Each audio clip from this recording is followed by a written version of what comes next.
What's up, everybody? Patrick LaRouche here from Evolve Restorative Therapy. You can find me at livepainfreeprocess.com. I have a pain-free concierge service that teaches people how to heal, not just what to do to feel better, but how to heal, which is all about learning how to communicate with your body on your body's terms and meshing what your mind does and your body does naturally, and getting you to do things meticulously well all the time.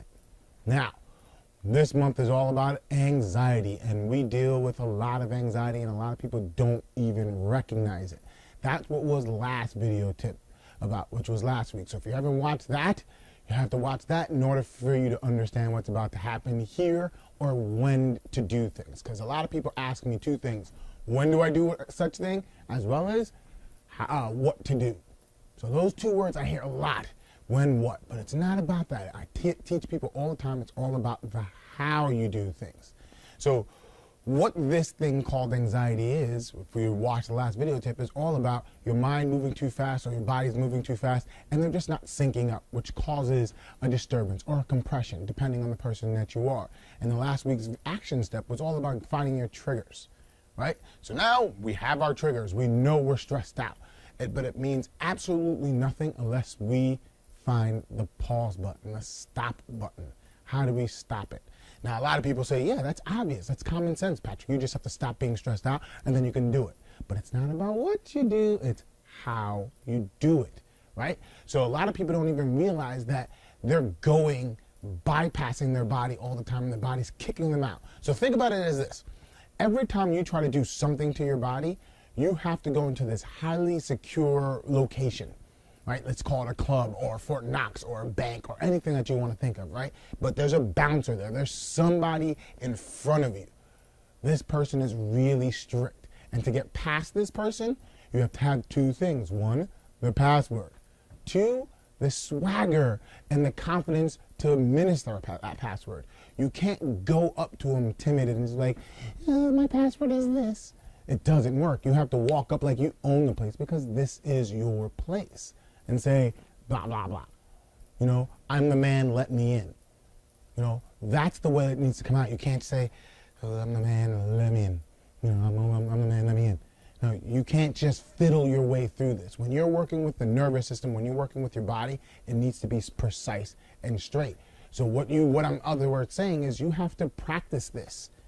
And the stronger the bouncer is, the stronger their experience. So if you're having back pain, for instance, and you're trying to calm your nervous system down, and you're currently in a high state of back pain, you have to compete with that high pain with confidence, saying this is going to work, with the faith that whatever I'm doing is going to work, so you can get let in. Rather than just doing stuff, it doesn't work unless you're in the place.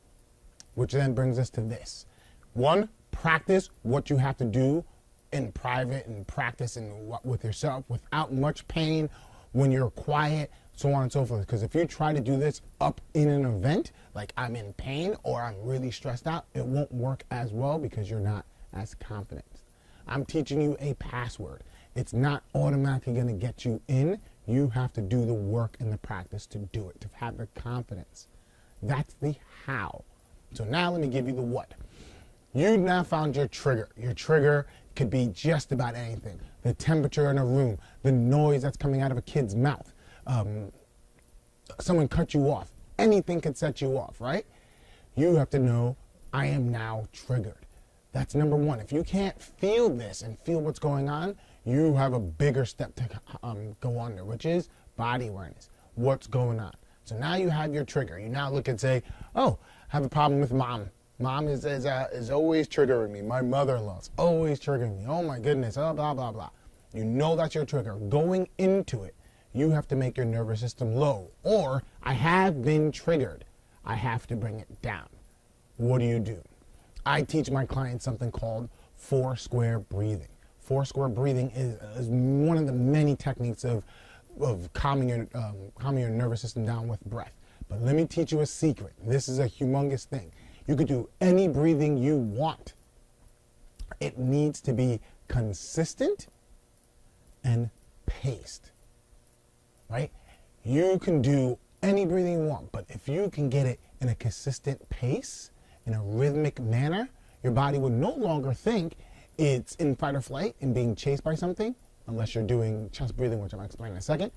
It would stop that and start to bring your nervous system down based off of the fact that it's rhythmical, it's slow, it's deep, it's at ease. And if you do that in it doesn't have to be a specific number, it doesn't have to be a specific way, besides getting in as low as you can, as slow as you can. So for 4 square breathing is you breathe in for 4 seconds, hold for 4 seconds, out for 4 seconds, hold for 4 seconds. In, out, in, hold, out, hold. In, hold, out, hold. Square, right? So, what do? A lot of people realize, oh, I can't breathe in here. I'm not supposed to breathe in here. At first, you're gonna, because you are triggered. If you're triggered, you're gonna flip out. You're gonna be fight or flight. You're gonna breathe here naturally. It's gonna take time for you to breathe out. So don't try to force it. Don't try to, I can't get my belly. I can't get my belly. That's why I'm sitting down on the floor today.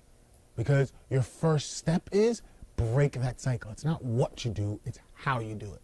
So what I want you to do is, oh my God, I'm freaking out. Oh my God, I'm freaking out. Oh my God, I'm freaking out. I want you now to get a sensation of some sort. When my kids are freaking out, for instance, and they're saying something, going something, I'm always doing a physical hold, grabbing them. Not hard and shaking them. I'm just holding them so they can feel my presence, their presence, which brings you back to here. So what I want you to do is either you can feel your belly, hold your belly, but if it's a really bad event, grab your hands and squeeze your hands together. If you're really mad, go, oh my God, I'm so mad.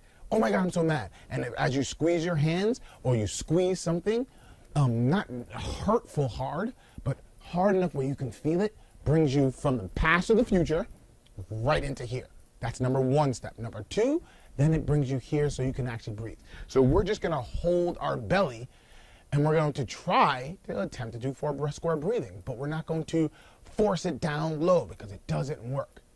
You're just going to take a breath in, hold, out, hold, in. Just like that. Now, I had to breathe on when I had no air out. So what you have to remember is it's in, hold, out, hold, in, hold. That's it. 4 squares. And you want to consider that. Do 4 rounds of it. Right then and there. It should only take you 30 seconds. Right? It shouldn't take you long at all to do this consistently. And the more and more times you do it, you'll work your way up to a minute, 2 minutes.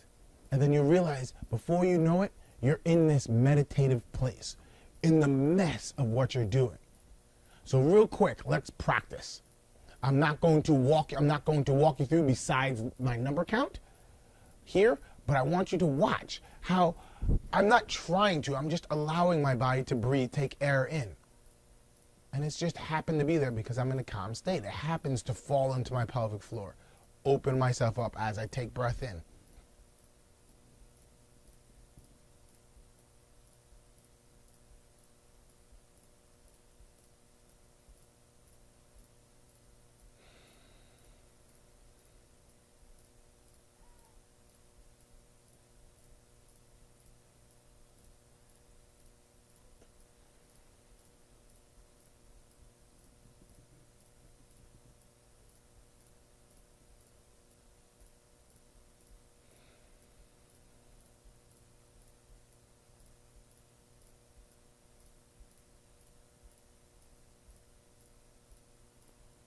Just like that.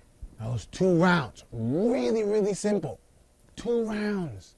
It get me easy, nice, and natural. Now remember, it's not what you do. I just showed you the password to get in.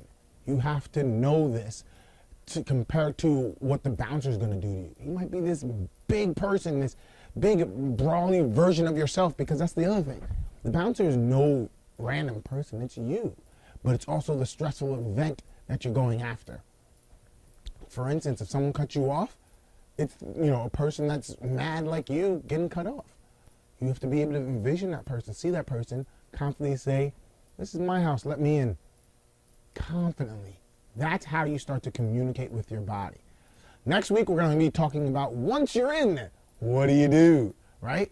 Once you get past the bouncer, how do you make it further and get it to calm down even more? And that's, in essence, what we're going to start doing to start eliminating anxiety. Because now we're going to get you into a cycle of practice, practice, practice. And when some nonsense does come up, you're going to be prepared for it. Because it always happens. And if you're always taking care of yourself, those things that always happens, once wasn't possible, is now your new normal. And you clear it out, and it becomes really simple to do. And then you start eliminating one massive stressor after the next massive stressor, so the next massive stressor. Then you start building habit loops of destroying stressors. And then your crazy anxiety that's for everything becomes very, very little because now you're practicing. All right? So until next week, if you have any questions, actually write down below. Tell me what you experienced here. Tell me, how did 4 square breathing work? 1, and 2, how did you administer it? Were you having trouble with that?